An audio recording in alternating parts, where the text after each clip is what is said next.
Hey everyone, this is author MK Stabley. I'm also the host of MK Talks a Lot podcast. Now, tonight I'm going to be doing a live interview instead of one that is recorded. So, tonight I will have Jason LeGois, Robin Shadell, and Lauren Schultz.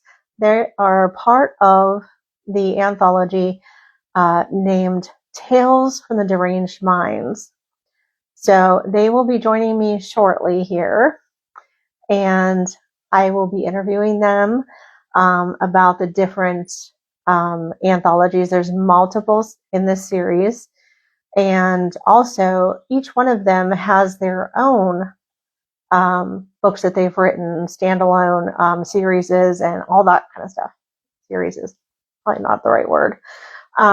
Anyway, so they're going to be joining me shortly. So I'm going to actually get them on here real quick, and hopefully it's here. But anyway, so I was having technical difficulties. So that is why we're doing this live instead of being recorded like I would normally do. So, so anyway, this is going to be part of my podcast for MK Talks a Lot. Again, this is, I interview authors, I interview crafters, content creators, small business owners, and the like. So, and I think we're going to get somebody here soon. Is that Lauren?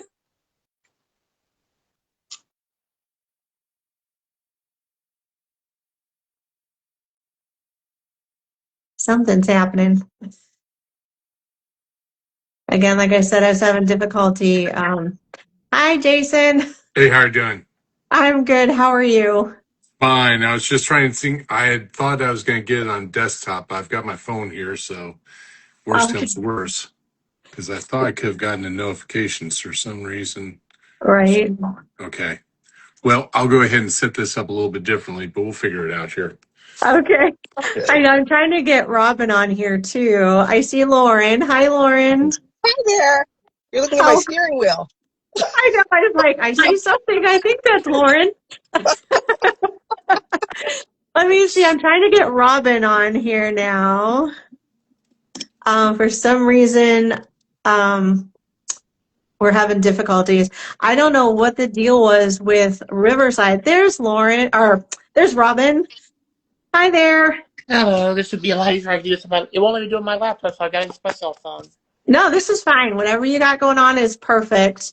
I'm so sorry, you guys, for the technical difficulties that I was having with Riverside and everything. Totally, it's never happened before. So, and of course, my software engineering husband is on an airplane on his way back tonight.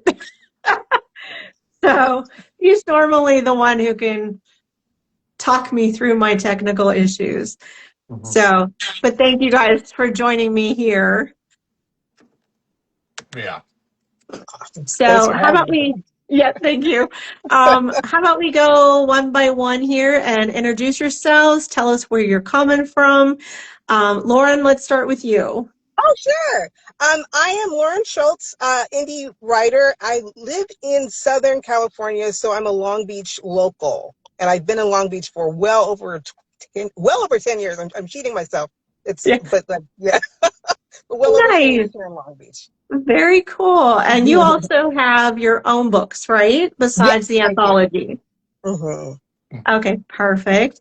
Okay, Robin, let's hear a little bit about you. I'm Robin Shadle. I'm currently in Baton Rouge, Louisiana, because I'm a professor of rhetoric at Louisiana State University.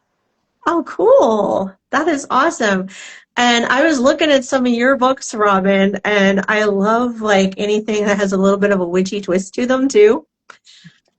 And I write some of that kind of stuff myself. I have a series out, and she's a wife, a mom, a witch, and FBI's little secret. So it's so nice to meet you. And Jason, how about you? Where are you coming from? Jason Lee, just live in Fort Madison, Iowa. Lifelong Iowa resident, except I wasn't born there, but I've lived pretty much most of my life along the Mississippi River. Ex-journalist, now in teaching special education. Oh, awesome. Good for you. Thank you. We need more special education teachers Mhm. for sure. For sure. That's not a very easy job either. I know There's for demand for sure. it, I'll say that. But There is. There definitely is. So all of you are part of the Tales from the Deranged Minds anthologies. Some of you I know didn't have stories in all of them, but so Lauren, which one are you in? I am Winter's Whispers, and the last one with what is it? For Your Pleasure, or actually, what is the one with the Ferris Oh, wheel? for your amusement? For Your Amusement. Yes, yes, Oh, yes. gotcha, I gotcha. see the cover in my head and not the title, which is Right. really awful. Yeah. No, they all sound like so interesting. I actually grabbed a couple of them to put on my Kindle because I wanted to see, what everybody was writing. Because when you think of Tales from the Deranged Minds, like I'm thinking like really out there, kind of stuff. So I'm looking forward to reading them, honestly. Awesome. Um, Robin, which ones are you in? Almost all of them. Almost, I was going to say, I saw your name on a lot of them. The only one I'm not in is the one about camping stories. Oh, yeah. I did see that one too. Because I've never been camping or to summer camp, so I don't know. Right, right. I get it. I probably wouldn't be helped there either. I'm more of a glamper. Give me a hotel and I'm good. Exactly. Exactly. Right. How about you, Jason? Which ones are you in? I'm in the I'm probably getting the title totally wrong here because now I'm just thinking about, but the Dark Love series, the one about like dark romance, and then the most recent one about like Ferris wheels and amusement rides. And Yes. so both of those I kind of got in on, and I was happy to try and, because I'm kind of between both the novels I've normally done and poetry a little bit, and short fiction I've done not so much. So it was a little bit of a challenge for me, and it was a good challenge, I think. That's cool. I always wondered about like how these anthologies would come together. I've never been part of an anthology. So what do they do? Give you sort of a theme for each one, and you have to go with your own, kind of create your own story for that specific theme? That's what my understanding is. Yeah. Very much. Yes. Okay. I was going to say, because like the one I was really wondering about was that for your amusement one, what was kind of the theme for that one that they gave you to work with? We were looking at, to my understanding, you guys can, if you were in Sure. the same book here, just coming up, you had basically like the setting, which would be kind of like an amusement park kind of, and now you have an amusement park. Make it, give us a story, a Halloween, like not a Halloween, but a horror story that would incorporate kind of like that kind of feel and that kind of area, I guess. So that's what I took it as, and I ran with it. Yeah. So. Okay. That's cool though. I mean, I'm thinking I'm getting clowns and stuff and like in my head right now, like Well, clowns are Pennywise. oftentimes creepy anyway, right? For Yeah. most people. So. Exactly. I'm thinking Pennywise is in here somewhere. But no, I love that though. Because I was like, now the Winter Whispers and there's what, the Night Before Christmas? Robin, Night Before Christmas, you're in that one, correct? Okay, so what theme did you guys go for with that? It's more of a All that Ray said was something horror at Christmas, and I went with more of your midwinter grim fairy tale. Being German, I went nice. with traditional, the darker fairy tale, because it made more sense. Because personally, I think Christmas should be scary. It's the longest nights of the year. Yes, it is actually. That's very cool. I like that. And then let's see, is it Dark Love Reborn, Jason? Yeah, You were in yeah, that's that right. one and the first one too, right? Right. I kind of the story behind that was it was kind of a continuation. I did kind of a two-part story because I was a little bit late on the deadline. He said, no, we'll just do the first part and then that, and it worked out.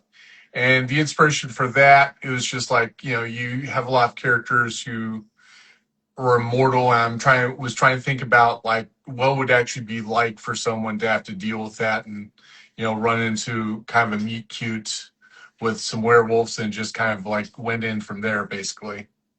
Oh, very cool. I love that. I love I werewolves and thought, stuff like well, that. what would a guy who had like lasted this long be? I thought, oh, okay, he was a centurion, and from the Roman era, and then he's been going on since then basically. Very cool. That's awesome. See, I always kind of worried about wanting to do an anthology because there's like you said, you get a theme, but then you have to kind of run with it on your own. With that, was it difficult for you to kind of pick what you wanted to write about for those certain themes or anything like that, Lauren? Well, for me, I was coming right out of a long-term series, so I had to actually from ground zero write new characters and then also for the first one, Winter's Whispers, it was my first time actually trying horror, so it was a complete challenge. So it was good. It was fun. It was really good, really fun, and it gave me a chance to be able to explore the craft and be able to also just grow with it as a writer too. So. Very cool. How about you, Robin? Did it take a lot for you to be able to like kind of get into like this type of, I just know there's so many authors that are in this book, and y'all have to come up with your own story. Now, if anybody's like close to like what you're wanting to write, do they tell you like, no, go with another direction or? I don't think I was ever told not that, but I mean, for Dark Love, that came from a series of dreams that I had. It was now with my ex. We were in New Orleans for our anniversary, and I had a dream that repeated every night, but got progressively more disturbing. So I just took that and went with cosmic horror, which is not something a lot of people do. Right. That's really cool though. And I mean, the hardest for me was honestly the amusement park, because I knew what I didn't want to do. Right. I didn't want clowns because that's cliche. And right, like I said, the Pennywise thing, that's probably what everybody thinks about. Puppets, because again, that's something that's almost done to death. Right. As much as I love my haunted dolls, but I want to do something different. So eventually, it took a while to figure something out, and I went back to Ray Bradbury. Something Very cool. Comes. There we go. Very cool. I like that. So that's supernatural, just that traditional, more Southern Gothic dread. Yes. And where you live in like Louisiana, New Orleans area, I mean, there's just, oh my God, Anne Rice live, I love her. So. Well, Bradbury is an Illinois boy, to be honest, but He is an Illinois boy. Yeah.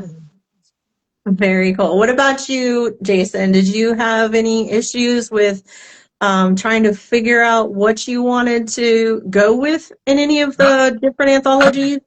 Not necessarily. With the amusement park one, it was kind of interesting because I remember hearing some stories about Six Flags in New Orleans, about how it had basically gotten like inundated in Hurricane Katrina. I was thinking, okay, well, I don't know too much about New Orleans, although I went there once, like about, Jesus, getting close to about 20 years back. And I said, well, what if we set that in right on the Mississippi River, right my home turf here, basically.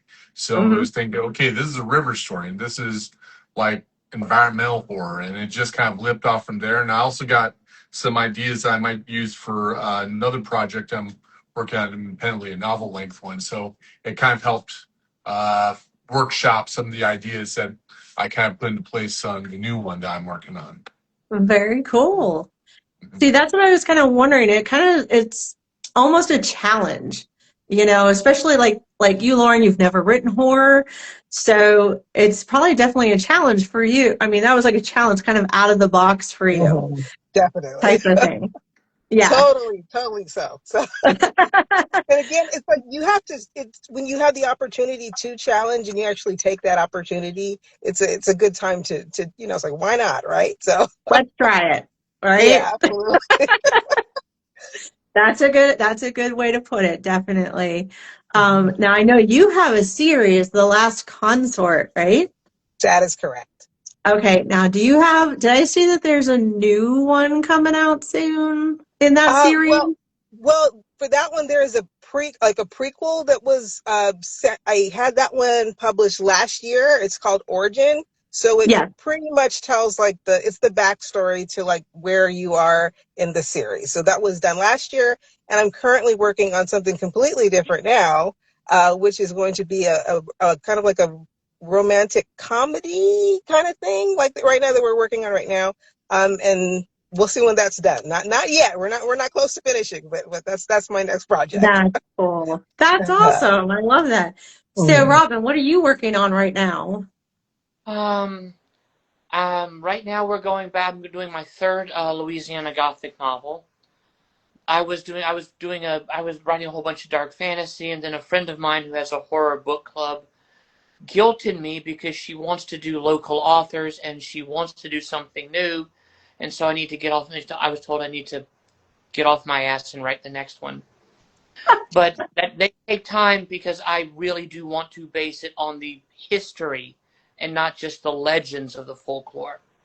And so I take the time to, like my last one, the Casket Rose, I ignored the 20th century legend that the Casket Girls are vampires because I was nothing in going to there ask you about supports that it. book. I was going to Nothing ask you about that one. supports it. But the history of them being brought over, they came from the port of Louviers, which is where the nuns were assaulted by an incubus by the name of Dagon, Yes. and that was specifically at an Ursuline convent, and the Ursulines in New Orleans took them in, and they were attached to various fur trappers and all that as wives, but they were then beaten and raped and abused by their husbands, and when the King Louis found out, he basically had them all taken and brought back to France. The men weren't punished other than they lost their wives. Okay. So, Unbelievable. Yeah. as Louisiana law goes, nothing has changed, Right. Crazy. Crazy, which is crazy. great for a Gothic story because the Gothic is about how the past haunts the present. Oh, yeah, for sure. There was so much that happened down in that area during Oh the, yeah, yeah, I mean, you probably have a plethora of ideas, that you can go with. and Um, find the out history stuff alone. is actually historical. Yeah. Like for a Oh, Wolf in the goodness. Right. um, instigating incident was sharecroppers asking the landowners for better wages and them being burnt alive in the church. Well, Right. that actually happened in 4 different small towns in Louisiana. Wow. So when you learn that you thought you make something and it turns out it's It's real. actually happened. Yeah. Yeah. That's crazy. Wow. And then, Jason, you write stuff about like soccer players, I saw.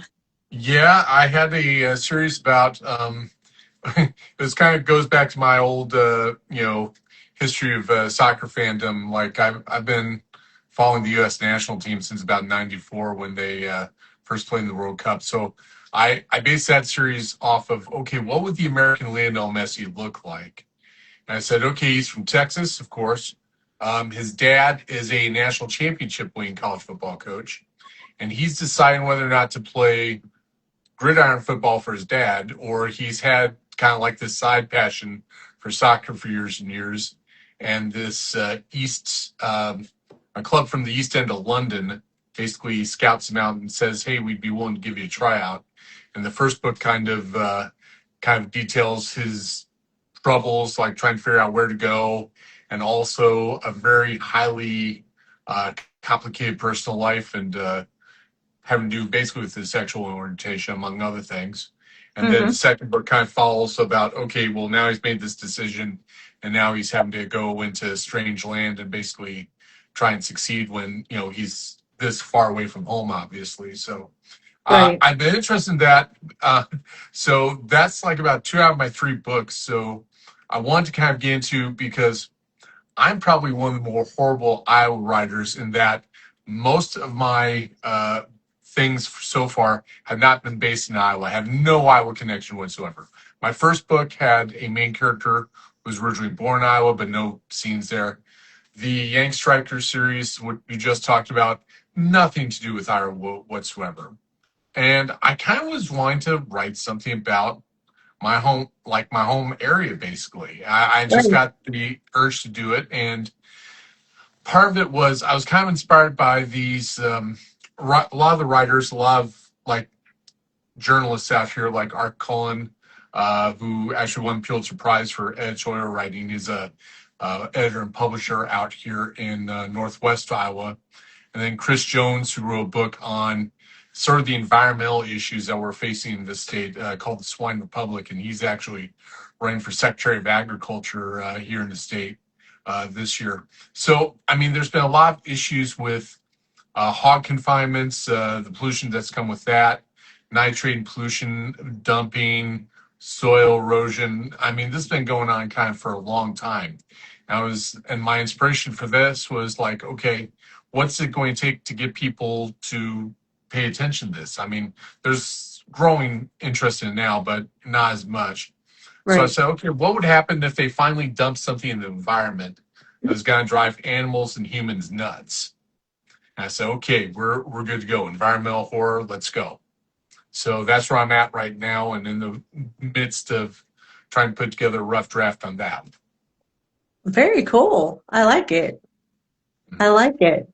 Oh, you guys are busy, busy. Plus, you guys have, well, I know, Robin, you're a professor, right? Mhm.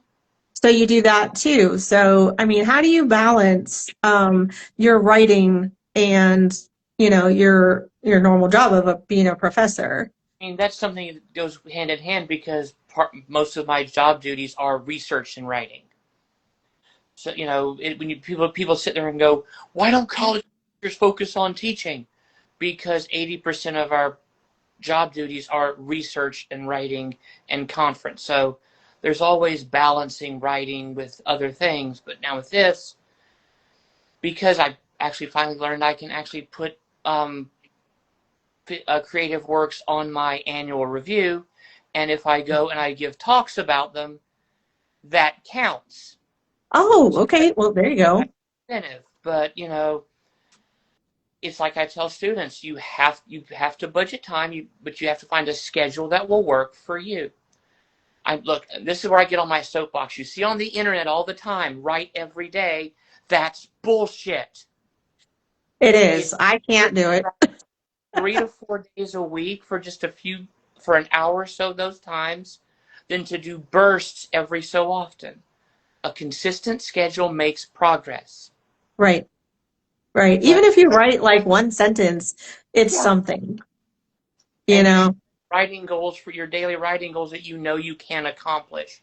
So that way Right. when you do it, you get the dopamine hit. Yeah, exactly. It's Exactly. fun. Like I haven't written anything in probably 3 months. I And mean, I feel like my brain's like dead. I finished editing a short story collection and a dark fantasy novel that I've been working on and getting ready for publication. And so I took a month off to do nothing. Well, that and I had midterms to grade. Yeah. Those things have to get graded by a They- certain date. Yep. But I think it's helped me create a more healthy relationship with writing by having a day job, Hmm. because can't just you can't do that. Oh, I'm a creative. I will write whenever. Right. You have to be disciplined. You have to schedule. You have to, yeah, see, that's my problem. I have to put it on my schedule for like the day, or it's not going to happen. If it's not in my phone, it's not in my brain. Right. Right. So how do you guys, like Jason, I know you're a teacher as well. So like, how do you schedule your writing? I try and like it's been something I've kind of monitoring with myself for a while. I would agree consistency is kind of a key. And like a little while back, I had said, okay, well, what's kind of like a realistic goal for you? Like maybe if you get something around the neighborhood of about like say 500 a day. I don't know if you ever heard of National Novel Writers Month. Yes, I've done it. It's no longer, well, it's no It's, longer there, but I yeah, mean, you have to average to actually get that done right, to get 50,000 words a month. That would be about 1,000. 1,606, Yeah, it's over 1,000. 1,667. Yeah. And I did it once myself, but it's like, there's no way you can do that on a regular basis. Now I said, well, okay, maybe 500. That's kind of been my thing. So first I kind of kept track of that, trying to do daily goals. And then after a while, I had like done this for a few years and was kind of keeping track of my word totals and something like that. And I said, okay, well, first of all, I'll also set aside some time. So like, let's say if I do 30 minutes of revising a day, if I'm looking over something, I'm making changes and so forth, and it's like, okay, I can count that too. So like Mhm. 30 minutes is like the equivalent of 500, whatever you say. Right. And then I started thinking, well, wait a second. I've kind of gone up and down. What if I go ahead and set myself like a yearly goal, see if I can make it? And so I've gone from like about, I don't know, maybe about 70,000 when I first started doing this to the last year I got to about let's see, was I up to 220,000 last year. So, Wow. I mean, and part of it, I have to say, I don't, like I said, I've got like my teaching, of course, and that takes a bit of time, but my kids are grown, so that's part of the reason why I've got a little bit more time to do that. And it's just Right. fitting into time. It's like, that's kind of the thing that helps me relax. Now, the past couple of months, I've been a little bit low on the level, probably about a couple thousand or so per week, a little bit lower than but I'm trying to pick things up again. So we'll see how that goes. It's How about, always, you can't, you gotta give yourself grace for if you don't quite make it, but I I think you can kind of do, it's something to strive for. That's how I feel about it. absolutely. Absolutely. Now, Lauren, do you have a day job or are you a full-time author? No, I wish I were a full-time author, honestly. I've been in my day job for well over 10 years. I like number 10. We see that going right now, right? Yeah. But Yeah. I direct an HR team. So I'm human resources, and it's a great spot for character building, we can say. So we I was get all going to kind of say, ideas with all the incidents that come. yeah, Like, I bet give you me see one, I'll all tell you sorts a of characters. story. But for me, I do work it's again full time. So I strive to be consistent, but I give myself room, and I like what Jason used the word grace. I give myself grace because I do understand that life happens and things always happen. Exactly. I have two high school, junior high children. So like they're not children, they're teens. They Yeah. don't want to talk to me anymore. But so with that with that, it's balancing that life and balancing work, and then at the same time being able to um I don't I don't I can't do the word count thing. So I applaud anybody else who's done that. I am so bad at tracking that, and I actually write longhand to start, or I do so I too. don't track. I Yeah. love that. I love doing that. And so it's hard to actually, do your word count that way, and I'll transfer it. Once I get into the digital area, then I'll start looking at, okay, I've completed XYZ, but I really try to base it on projects. So like project, I would like to have this done by whatever date, or by X amount of months or so I can move on to another project, or I start outlining. So that's kind of how I treat things. But I do try very hard to dedicate to writing at least every day. And on the weekends, I have more time on the weekends, of course. But if Right. I can't do it, then, it's like, it's okay. We, It's we, okay. we, we tried and it's okay. It's all right. So, Exactly. So are you guys like I'm self-published and I think I'd rather stay that way because like you said, you don't get a certain amount of words written a day. You have that leeway. Now are all of you self-published or are you traditionally published as well? Robin, are so you I'm all Both. self-published. both? Okay. So you're both. You have traditionally published books and self-published. Yep. Okay, perfect. Now, do you find that the traditionally published ones were more difficult because they were on a timeline or a deadline? I was kind of with more of an indie Deadline, culture. but Yeah, I'm go ahead. That's right. I'm really, my ADHD says okay. I will do nothing if I have a deadline but work. Okay, So it's easier when I have a deadline if I set a deadline, I know that I Mhm. can change. Right, But if right. someone else set the deadline, then You I don't have have a to, choice. Yeah, and I don't want to do that. right. That's what I was wondering. I was, you're trying to think of the pros and cons of doing the self-publishing is that you have your own kind of timeline. You have mostly your creative, you get to keep everything, like your cover designs. They don't, because I know they'll choose your cover designs. They'll do certain things. You change your book a little bit, that kind of thing. That was just one of my things is I was wondering how I would handle, giving up some of that, creativity. Like I designed my covers, myself and if somebody changes my story, I'd be like, wait a minute, like, what are you doing? I mean, the So, editors I've worked with, the changes had to be approved by me. okay, gotcha. Okay, so If, that I could probably work with. and since I also do editing for a couple of academic journals, all we can do is suggest change. Mhm. Right. It's the author who then makes the final call to accept or reject. Right. That's what I was wondering if that was just I have some friends that are traditionally published and they said that yes, there's pros and cons to it.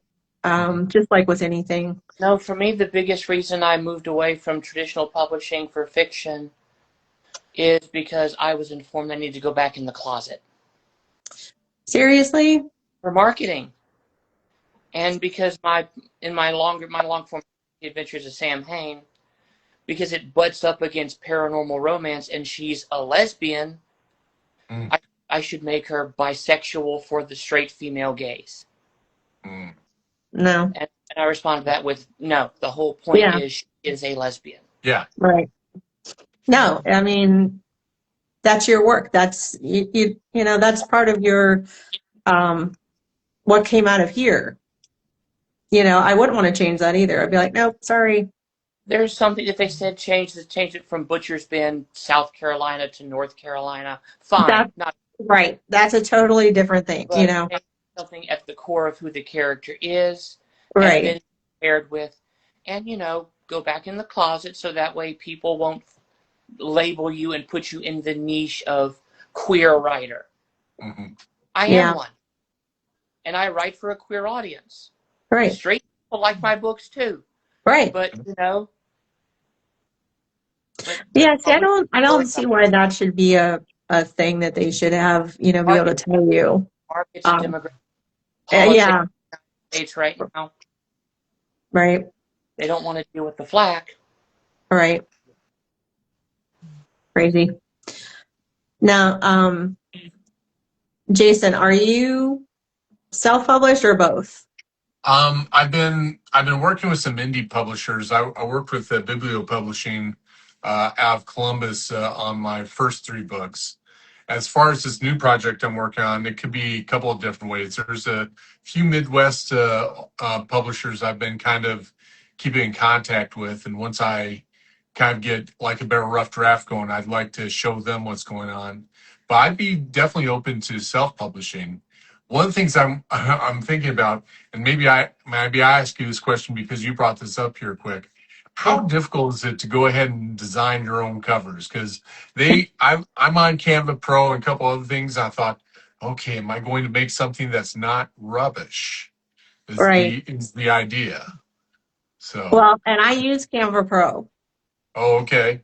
All of my covers are, yeah, I've designed all of them through Canva Pro, and I did have one that I kind of like pieced it together myself, just because it's the way I wanted it to look. Oh, yeah. You know, so I love using that Canva stuff, because I have like a part-time job that's in marketing. And I think it was my second guest that I had on my podcast back in the fall. After all the marketing I did for them for the podcast, after it was done, before it went, out to Spotify and stuff, he's like, "Would you consider working for me and doing my marketing?" After he saw everything I had done. Cool. So I've been working with him since. Yeah. So, and he runs like a pepper company, Well, maybe I need to have a little bit more confidence because I actually used Canva to design the badge for my fictional club, Donford FC. So Yeah. I use that and a couple others. So I'll give it a shot. I'm definitely open to freelancing. Oh my gosh, yeah.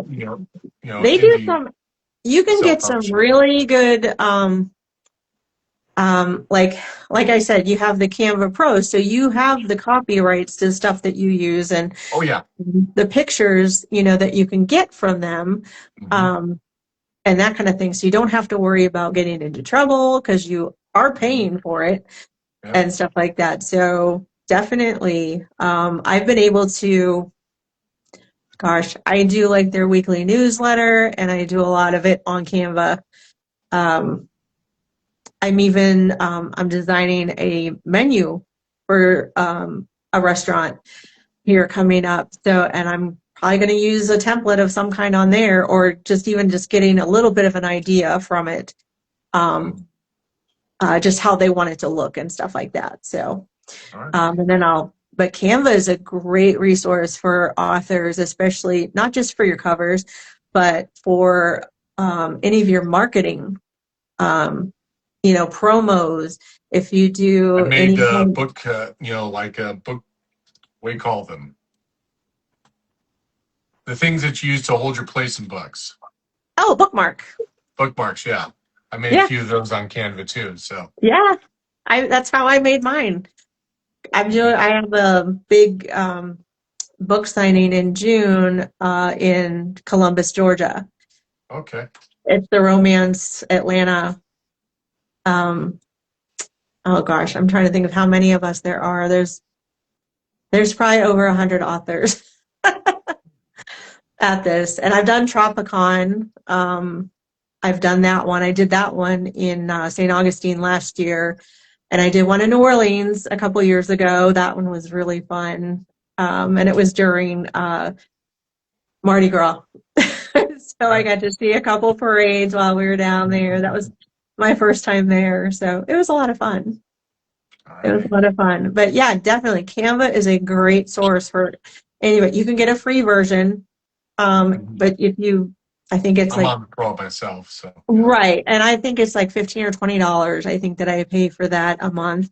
But there's so many ideas that you can get from it, especially for your marketing. You can even do videos on it. You can make your trailers, for your books. I use that and CapCut for trailers for my books and stuff like that. So yeah, there's a bunch of definitely good resources out there for your marketing of your books. So don't forget to use that. Right. Because being self-published, we have to do our own marketing, Yep. Even traditional published. I've noticed a lot of authors have to do their own marketing anymore. Like they don't do it as much as they used to. Yeah. Which kind of surprised me. I'm like, okay, so I thought you guys were supposed to be my PR company too. But I guess they're leaving a lot of that up to the authors themselves, Mm, yeah. which kind of surprised me, but you know. So is there a new anthology coming out soon that you guys are in for the Deranged Minds? I am participating in the upcoming one, and it is using a cryptic, basically. So I haven't finished my work, so I don't know if anybody else is participating in it, but that's, to my understanding, the next one in the line of the series here. So that's exciting. That's cool. Yeah.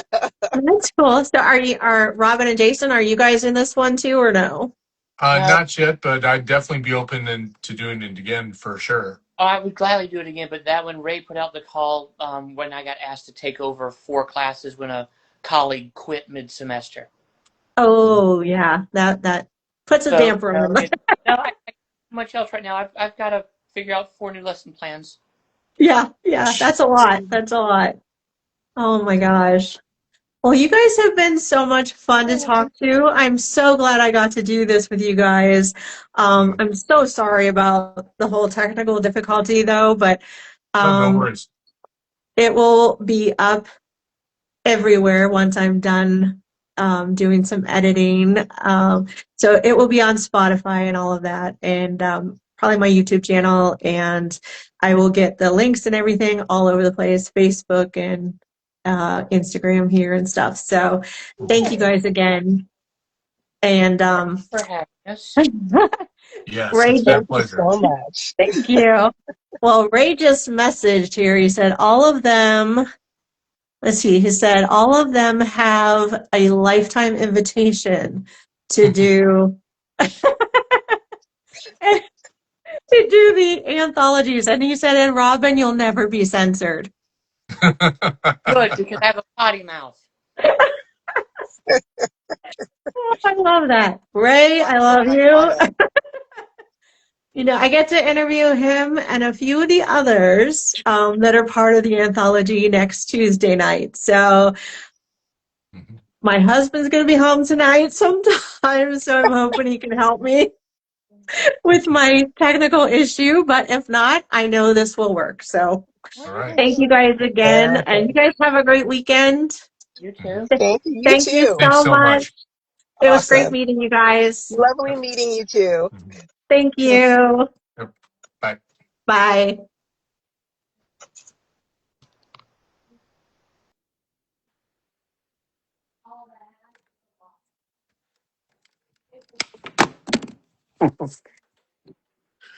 All right.